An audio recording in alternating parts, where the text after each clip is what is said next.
আমার নাম রূপেন বোস। এখানকার খাওয়া দাওয়া, আতিথেয়তা এবং পারিপার্শ্বিক সমস্ত দৃশ্য অপূর্ব, এক কথায় অপূর্ব। হ্যাঁ, আর থেকে খুব আনন্দ পেয়েছি। আমরা অনেক জায়গায় থেকেছি এই নর্থ বেঙ্গলে, কিন্তু সবচেয়ে আনন্দ পেয়েছি আমরা।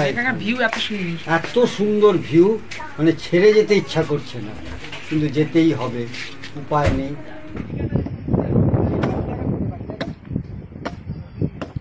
খুব ভালো লেগেছে, জায়গাটাও ভালো, নিরিবিলি, খুব ভালো।